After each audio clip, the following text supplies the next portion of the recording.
beginning, especially working with village councils, for instance, that are now in transition and all of that. In working with them to ensure that the practices are maintained and that they provide a seeing eye to what are the practices that are done. I mean, a lot of our communities are small communities, and when you do something, everybody knows, and that type of thing. So it really comes down to an ability of our stakeholders to be able to be responsible and also share the information. In the proposal that has been put together by the task force that John was mentioning, there's also what we found is that at the local level there is some challenges with coordination. And having somebody on the ground that would be really the technical person dealing with coordination on the ground, making sure that we understand what's happening and to move the players that need to be moved, etc. And so that's one of the recommendations that will be forwarded in advance in a few weeks to Cabinet, for instance, to see if they will be able to support the implementation of this coordinator of coastal management, I think we're calling it, to assist in exactly what you're saying in the monitoring and ensuring that the work that we are supporting is being done.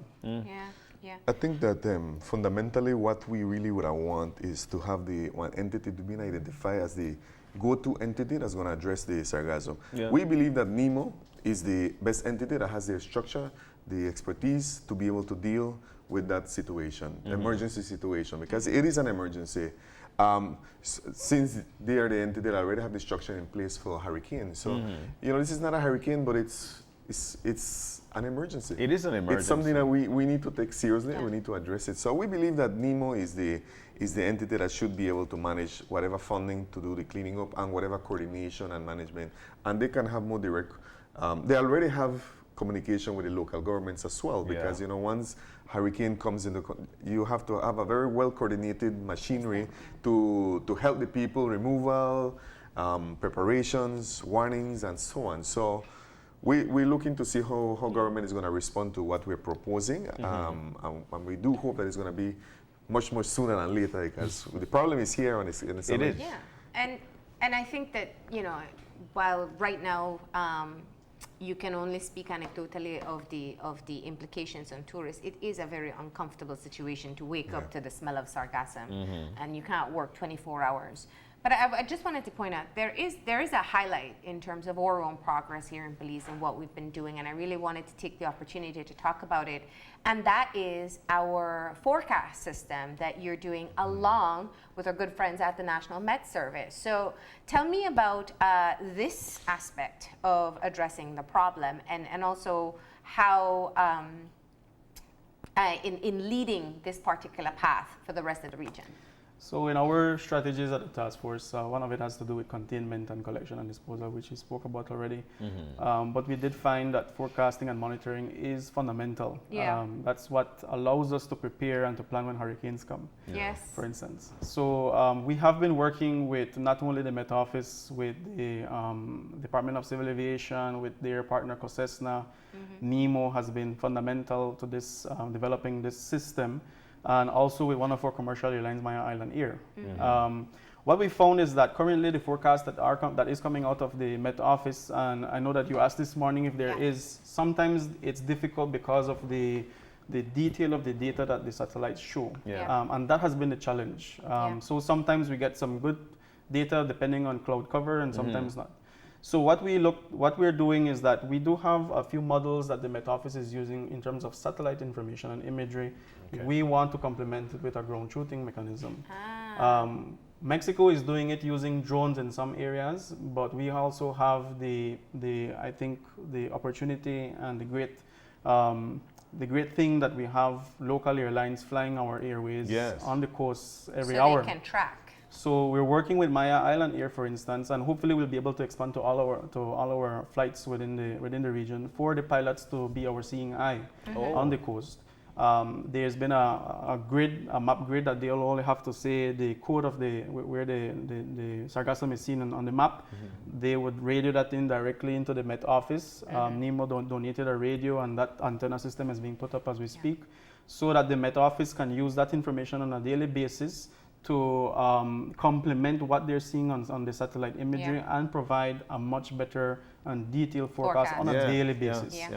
So that because right now it's only a couple of days that they do the forecast. Wednesday, Thursday, and Fridays because of how the satellites move right now. But if we are able, when we get to this point, we will be able to provide Monday to Friday, and we will be able to provide a drift direction and also quantities by destination. So if San Pedro will be hit and Key Cocker not because there's a mat in front, that type of thing, we would be given at least a 24 to 48 hour window in which the municipalities and the properties can get ready. Because one of the issues, and the reason why we really got into this is that the property was saying it's not a issue to get people to come and clean. The issue is to find those people because the labor is not necessarily available in some of these destinations. It's not full-time, It's not a full-time thing. So they do need a little lead time to be able to know, okay, today I will need maybe 2 guys, tomorrow I'll need 8 guys, that type of thing, so that they can plan on their own also. And there's a difference between coordinating a cleanup crew for 10 feet versus 60 feet of sargassum. Now, so that's the first step I see in terms of being able to have a forecast system in place. And then your second one I'm hearing is to coordinate with NEMO, hopefully, to be kind of your coordinating agency to get cleanups done.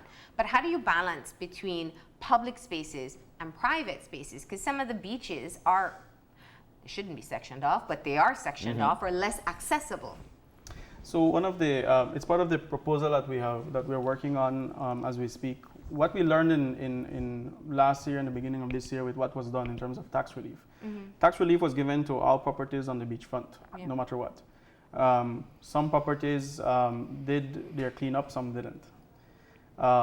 Municipalities, we did have some great experiences with working with a few municipalities, but some of them also they were challenged in terms of human resources and the ability to really mobilize on the ground. And so the proposal now is to a little bit more balance, using lessons learned again, potentially making if we are going to be able to get a tax relief program back for the private properties, let it be a more specific area and really give the municipalities the support for them to be able to cover a larger amount, because you don't want to again get to the point where you're giving everybody tax relief and they're not when you have properties that are not really doing their part in cleaning up the beaches. Or perhaps using zones, because some of the properties are so close as well. That's exactly what we're thinking about. I mean, there's so many dynamics that you have to take into consideration when dealing with this. So right now we still have a very learning stage of a learning curve to see how best we can manage the situation. You know, there's some properties that if you walk San Pedro, Kikaka, there's some properties that are empty. There's some properties that are privately owned, fast residential area, and there's some properties that people are not there all year round. So they're not too aware of this sargassum situation. So if my hotel is next door to an empty property or to an empty property where the owner is absentee, it creates an issue because I'll be using the money to clean, but if he's not cleaning, I'm still getting affected. You know, and then all the other impacts to the environment still happening. So that's where we're trying to see how we can find that balance, where we can be more efficient in ensuring that the problem is resolved more consistently within specific zones where the sargassum is in high concentration. Or probably we see a movement, especially for entrepreneurs, to move from the eastern side of the island to actually the western side that will not be populated with sargassum because it just passes through. I'm not sure if we're seeing this or people are actually, what are we seeing? Other beaches. Have you heard about the secret beach? Yes, everybody. It's not secret anymore. It's not so secret anymore, but the prosperity of that destination on the lagoon side of San Pedro is as a result. Not only of sargassum, but of other things, but is as a result in particular of the past 3 years or so of what we're seeing on our beaches. So yes, it's a natural adaptation that is occurring, and we can't say we can wait for that to be done so that all of our activities happen on the beach, because at the end of the day, if you go to San Pedro, what is marketed and sold is the beachfront with the reef. And so our, again, target is to make sure our beaches stay clean and that it is done with the least detriment to not only our locals, which is first and foremost, but also that the experience that our visitors have is at the best quality. I have to say that we have been lucky, as I mentioned earlier, that the currents have been favorable pretty much this year, even though our neighbors to the north have been hit hard. We just looked at some projections that they're dealing with. They're projecting about a 30% loss in tourism this summer. And other Eastern Caribbean countries are also being hit hard because of the currents. And that's what I was going to ask. I mean, you know, we only know of what's happening in Belize, but when the task force looks at what's happening outside, that's a very important way to learn lessons and also see just how others are doing. Right. Are we, I mean, if you were to put together a spectrum, where are we in terms of the size of the problem that we have with sargassum? So I'll give you Good question. 2018. I'll give you we have been studying Mexico because they're our closest ally and counterpart. We have been working with their team over there. A huge difference in resources. But a huge difference in resources and also in distance. I mean, they're dealing with 600 miles of coast. We're dealing with about 170. But just in comparison, last year, 2018, they picked up about 500,000 tons of sargassum. Wow. In about half of the 600 miles. We're projecting in Belize that we're at about 40 to 50,000 tons of sargassum. So again, the currents for the most part has been favorable. I mean, there will be the spikes that we get when we get sargassum all the way down to Punta Gorda. I was there a few weeks ago and some started to drift in when I was we see it now in Belize City too. We see it in Belize City. But it's difficult to say because the region itself doesn't have this monitoring and forecasting tool to say exactly how much. These are all estimates that are done based on how much is cleaned up and picked up. But we do know, for instance, even in going physically to Mexico, that what they're dealing with is substantially larger than what we're dealing with. The Eastern Caribbean, if you think about the Caribbean, that really serves as a boom in itself, unfortunately, like because that's the first. Yes, that's the first hit. Yes. And there have been reports that resorts have had to close down. There have been reports that some of our Eastern Caribbean countries have declared complete national emergencies and have mobilized their versions of NEMO to deal with the situation. Wow, wow. No, I've seen some islands where the mats look almost as big as the island themselves. Right. My goodness. And so it shows that it is something that we are not the only ones that are struggling with. And that's why I asked very early on, what's the regional collaboration that's taking place? Because another one that is key, and I heard you mention it, is research. We have to understand more about the problem to know how we're going to address it. And we have a very unique environment in terms of our natural resources. So you said University of Belize's ERI unit is working on research. What are they looking into? What are you hoping to find out? Well, to my knowledge, what they were looking at is they wanted to know what is the impact of the marine life, and they wanted to look at what is the impact on human life. Because one of the things that NEMO mentioned is that for them to determine it to be an emergency situation under their protocols is that human lives have to be threatened. Yeah. You know, with hurricanes, well, you know, we can lose lives. So with sargassum, so we have to find the data to say that, you know what, their impacts, you know, you have to look at toddlers, kids, you know, age ranges, you know, how this really impacts them. Since it's seasonal, it kind of gives a challenge because you have, for you to measure the impact of something, you have to have it over an extended period of time. So you can see how over a period, you know, exposure to it for 1 week, 2 weeks, a month, how that's going to impact. So they're looking at those two key areas. They want to know the impact on the marine life because they have seen the fish deaths, and I mean, you find turtles, you find all that. Last year we had 2 different fish kills, I remember. Yeah, I mean, in San Pedro, southern San Pedro, it was huge. Yeah. And then big fish. It wasn't little fish, they were big fish that just on top of the sargassum. Oh. And you can see them all the way down. And then, you know, you have the sargassum decay, and now you have other living organisms decaying, so you're creating something even bigger. So that's where we're hoping to get some insight into what that research is really going to show.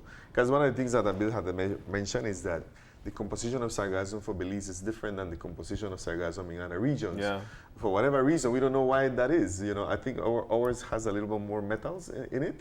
So, you know, we don't know why that is, you know. So that's where the research really needs to focus and be able to share that information so that we better understand how this impacts us. Which one of our coastal areas have been the worst affected? San Pedro. San Pedro? Is this plus because Is it where it is? location or? Yeah. San Pedro and in certain times of the year, because of how the wind and the water moves Placencia, just because of how the geography of Placencia is a peninsula, it does get impacted. But San Pedro in particular, because the currents are a little bit more northern, just like when a hurricane comes, you do see a lot of them, or tropical storms, you see a lot of them go into the Gulf. Yes. Because of the currents. So the big bulk hits the Riviera Maya, the Cancun, the Playa del Carmen, Mahahual, etc.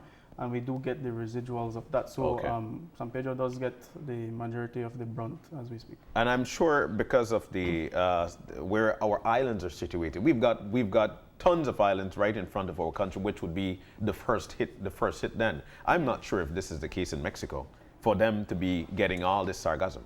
No, Mexico. It's apart from Cozumel. It's all. That's it. It's open up. It's all open hand online, that's receiving it. And even Florida now, right now as we speak, the Florida Panhandle is getting hit on their eastern side very hard. Okay. Again, because of the northern flows. Yeah. All right. And what about impact in terms of tourism experiences? Because cleaning the beaches is one thing, but I recall I was at Blue Hole maybe a year or two ago, and even trying to snorkel, it's a problem because every time you come up, you're coming up to sargassum. Well, since sargassum has been around for a while now, the tourists are aware, the travelers are aware of the situation. Okay. So what some of our members have expressed to us is that, you know what, they understand the problem, they understand the issue. That's good. But what they really want to see is efforts to deal with the problem. Yeah. They say, you know what, I understand, it's something, it's a natural phenomenon that's taking place, but they want to see you doing something. If you're just going to come to your property and they see this big dark cloud that everybody's ignoring and the stench, that's where it really impacts their decision to whether stay and to return. When they hear about the sargassum being present. So at least that's a plus. But in terms of how it's impacting more directly, we do know that along with other issues in the industry right now, it creates a problem. And I know people are having second thoughts of coming to Belize or not when there is sargassum. Yeah. Of course. Yeah. Of course. And I mean, you're here from BTB and BTIA, public and private sector. Just how concerned are you for the stability of the industry right now with things like sargassum? And we can't not ask you about the recent crimes that have taken place with tourists. I've been watching what's happening with the Dominican Republic, and they are severely being affected by an issue of crime. We've always said here that we're kind of lucky that or issues with tourists haven't gone as high profile as what we're seeing now with DR, but it's not impossible. Yeah, no, it's a huge issue, and we have been fortunate and also unfortunate in that we had our own set of cases in the past, high-profile cases, which have had some negative impact on tourism. Anything that happens negative affects. This is tourism now, the brand equity of the destination. Yes. And people start to cancel and start to doubt whether they should come. Unfortunately, we haven't reached to the point where other destinations like the DR has reached. I mean, what's happening over there is so unfortunate, but for that to come and happen in Belize would be a huge issue. We would not even be talking about sargassum right now. We're talking about something else. Yeah. For instance, in the DR, they are losing 10 to 15% right now in the summer, just because of what is happening. It's actually rising too.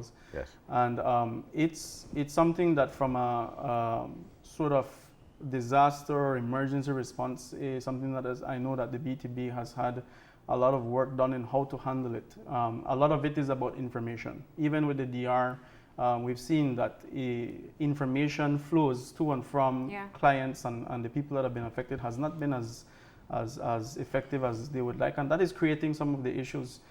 So the BTB does have a crisis management plan that gets into play, and it has already been, I believe, sort of put into play with the recent increase in crime. I know that later today they will have a forum with the Commissioner of Police, the Minister and the Mayor in San Pedro to really look at ways in which together with the local communities we can try to see what we can do in terms of crime in San Pedro.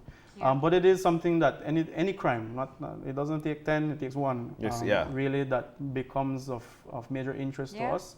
And I have to say that with partnership with the private sector, the BTIA did a similar forum a few months ago, I remember in San Pedro, that we have to together stay on top of it to make sure we are doing what we can.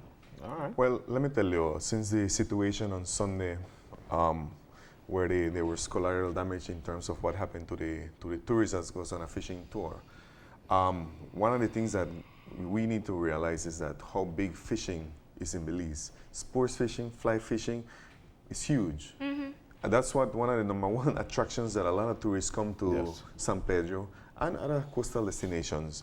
You know, that is the number one thing that they want to do. And and let me tell you, Belize has been blessed with some of the best flats, some of the best waters, and some of the management systems that we have the opportunity to provide a really exceptional experience. And most of those resorts that are focusing on fly fishing, they can tell you, I have repeat guests coming here for 10, 15 years because they love the experience that they have here in Belize. So no, you link that to safety and security, whereby when I go fishing, I don't know what's going to happen to me out there. And I mean, if you're out there in the middle of the sea with 5 persons on a boat, you're on your own. You know, we can't really have a system where you can protect that. But what we as a private sector are really, really concerned right now is how the Ministry of Defense and the police department really sit down and look at it as a national problem. Because this is not an overnight thing that happened. This has been building up over a period of time. So once you have something building up over a period of time, you have to get systems in place. You have to get national policies. You have to get national strategies. You have to get those partnerships that are going to help you be more efficient, be more resourceful. I mean, we spoke with the minister a couple of years ago, the Minister of Defense. We met with the former Compol. We're looking forward to establish direct communication with the Compol Williams. He's going to be there tonight. I'll be going to San Pedro this evening because I want to see what the exchange is going to be all about. And, you know, but for us, for private sectors, individual people that have seen, you know, the armed robberies increase, the break-ins, and so on, say we are too small to not be able to efficiently manage our crime situation. You go into any neighborhood, you know who the criminal elements are. Why are we not being efficient at dealing with that? You know, there's a lot of issues, internal issues, that we need to look at and find solutions so that then that can yield into the safety and security for all. I mean, the tourist is one thing, you know, but our local people as well. You know, you had 2 individuals that lost their lives. I believe it could have been prevented. Especially what led to Sunday. Knowing the circumstances. You know, so right now we're really hoping that the government really looks at it seriously and really begin to fix some of the internal issues so that then you can then see the benefits and the results on the ground. Are we still seeing crime as an issue for some of the tourists coming in, concerns of crime? Because you're right, this one incident is perhaps what we're talking about today, but there has been, I mean, we know of people on cruise ships who don't come out, who don't come aboard. They're afraid to come out, Yeah, who don't come out of the tourist village or who don't leave the boat because there are concerns about crime. Are we still seeing that as an issue for people who are traveling to Belize? It's still not an issue. I think that's the thing that's working in our favor. One of the reasons why a lot of tourists keep coming to Belize is because of word of mouth. They tell you, you know what, yes, there's crime in Belize, but one is concentrated in the south of Belize area. You know, there will be random crime against tourists. You know, you can't stop that from that. That's anywhere you go in the world, and that's what we have been saying. You know, but when you see the spike in a specific area like San Pedro, it has to raise concerns because that's the #1 destination. It is. And you know, having the large volume of high-end resorts, hotels, and visitors coming to that area. But we're still a very safe area. So we still recommend that you exercise caution, the way you don't isolate yourself in the areas that you shouldn't be. You know, understand where you're going, you know. Ask questions. Try to have a good relation with the people that you're staying with the hotel, the tour guides, the tour operators. You know, and we do know that our tour operators and tour guides and hotels staff and so on do a very good job of sharing that information because that's the best thing you can do is just advise them. Please, you know, if you're going to go into town, we recommend that you come in by, you know, certain time. Or if there's an issue, here's a contact number that you can have. You know, and have a system in place. Just one final question before we wrap it up. Abil, we know that the U.S. has elevated our travel advisory to tier 2, and so it means that you take extra precaution when you travel. What is done from a standpoint from the tourism sector to what needs to be done to take us back to tier 1, where there's no precaution at all? Well, part of it is what John was speaking about, putting together ways in which we can show that we're doing something to deal with the spike in crime. Yes. Yeah. I think there's massive opportunities. I do have to say that the new Compol has been very proactive in meeting with the Belize Tourism Board, in which BTIA, BHA sit on, and they have been putting together certain strategies. But I think situations like what occurred over the weekend goes beyond police. We're talking about Coast Guard, and we're really talking about a security, more expanded security approach for tourism and for locals, of course. That's one. I mean, you have to show that you're putting something together. Obviously, the statistics and showing that it's only a spike and then it comes down, that will naturally solve itself. But also, there's an element of lobbying. That has to occur from the ministry, from the BTB, from private sector to the U.S. embassies. I do know that we have had similar situations with health epidemics, with the CDC in the United States declaring certain areas a no-visit zone and that type of thing. And through lobbying from the Caribbean Tourism Organization, for instance, they have been able to reduce the level of sanction that is placed within the Caribbean zone on certain things. So there will be an element of lobbying, but you cannot lobby unless you show that you're doing something to deal with the matter. So that's where we are. All right. Well, thank you very much for being able to weigh in on that issue, and more importantly, for giving us so much details as to what's happening with the Sargassum Task Force. We understand that this is one of those issues where you're working to solve the problem as you learn to understand the problem. So we do wish you the best of luck, because we want to enjoy the beaches too. It's not just about tourism. So thank you so much. Thank you. We're going to go ahead and take a break, and when we come back, we'll be joined by Yashe Conservation Trust to talk about their Maya Mountain North Forest Reserve. So stay tuned.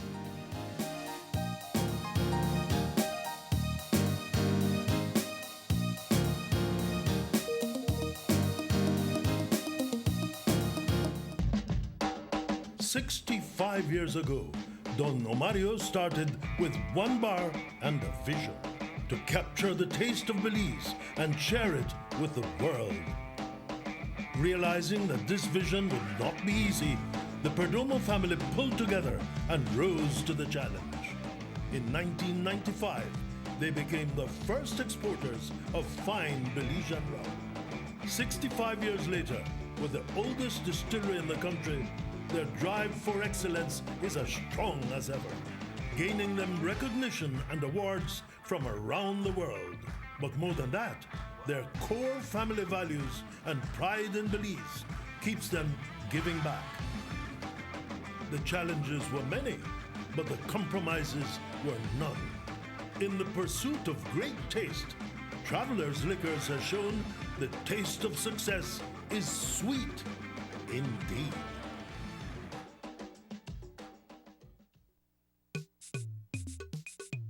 If you have a baby on the way, here is what you need to know about maternity benefit.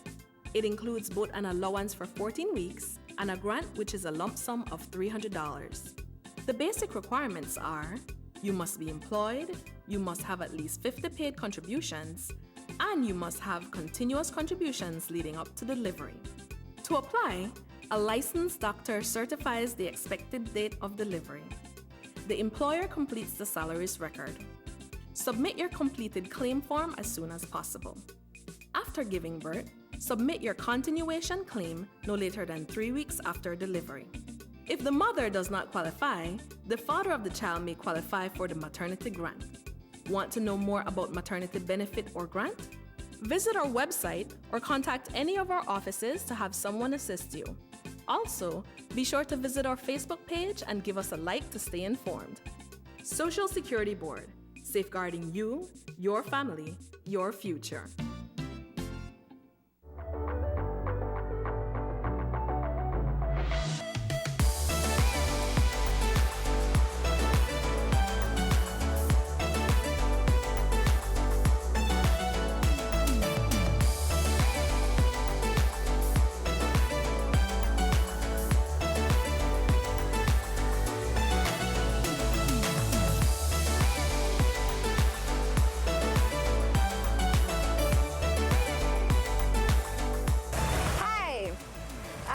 cheesy bacon fries and 1 special burger. Thank you very much. My name is Miss Debs, and I choose to refuse styrofoams and single-use plastic. What do you choose to refuse?